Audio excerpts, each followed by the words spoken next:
একলব্য, তুমি আঙুলিকাতে ভুল করিলা একলব্য। তোমার হঠটা, তোমার গুরুভক্তি, তোমার দক্ষতা আমি স্বীকার করো একলব্য, স্বীকার করিব নোয়ার তোমার মৌনতাক। তুমি প্রতিবাদ করিব লাগিছিল একলব্য, দেখুয়াব লাগিছিল তোমার যোগ্যতা, লোভ লাগিছিল তোমার প্রাপ্যতাক। তোমার মৌনতাত আজিও মৌন এই সমাজ। তুমি আঙুলি কাটি দান করিব নালাগিছিল সিদিনা চতুৰ দ্ৰোণাচাৰ্যৰ হাতত। দেখিলানে তুমি কিদৰে ৰজাৰ পুতেক ৰজা হোৱাৰ অধিকাৰ বিচাৰি প্ৰতিবাদ কৰিছিল দুৰ্যোধনে? মৰি মৰি হলেও কিদৰে অধিকাৰ বিচাৰি নিঃশেষ কৰিছিল পাণ্ডুপুত্ৰই ঈশ্বৰক সাৰথি কৰি? দেখা নাছিলানে তুমি সিহঁতৰ অধিকাৰ অনধিকাৰৰ মাজত, আভিজাত্যৰ স্বাভিমানৰ মাজত কিদৰে নিঃশেষ হৈছিল হাজাৰ হাজাৰ জনতা? তুমি আছিলা সেই নিৰীহ জনতাৰ ভৱিষ্যতৰ প্ৰতিনিধি, আছিলা সাধনা, একাগ্ৰতা, সফলতাৰ প্ৰতীক।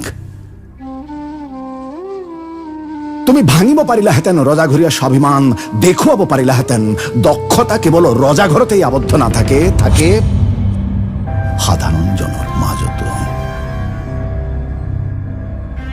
ভৱিষ্যতে কোনোবাই এবাৰ হলেও ভাবিলেহেঁতেন হস্তিনাপুৰৰ ৰাজসিংহাসন অন্ধদাম্ভিক ধৃতৰাষ্ট্ৰক নিদি যদি দিলেহেঁতেন গুণী জ্ঞানী দক্ষ বিদুৰক, নহলহেঁতেন অন্যায়, নহলহেঁতেন ৰাজসভাত দ্ৰৌপদীৰ বস্ত্ৰহৰণ, নহলহেঁতেন কুৰুক্ষেত্ৰ, নহলহেঁতেন নিঃশেষ সমস্ত আৰ্যবত।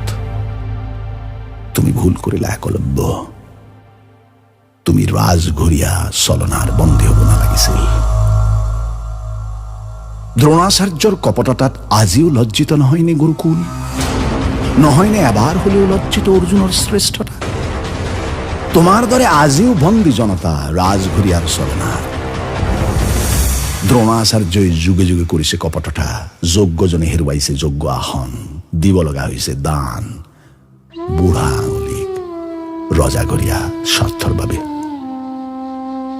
তুমি সিদিনা প্ৰতিবাদ নকৰি ভুল কৰিলা একলব্য।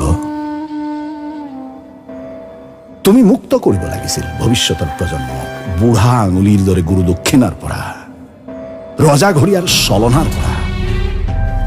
তুমি আঙুলি কাটি সিদিনা ভুল কৰিলা একলব্য।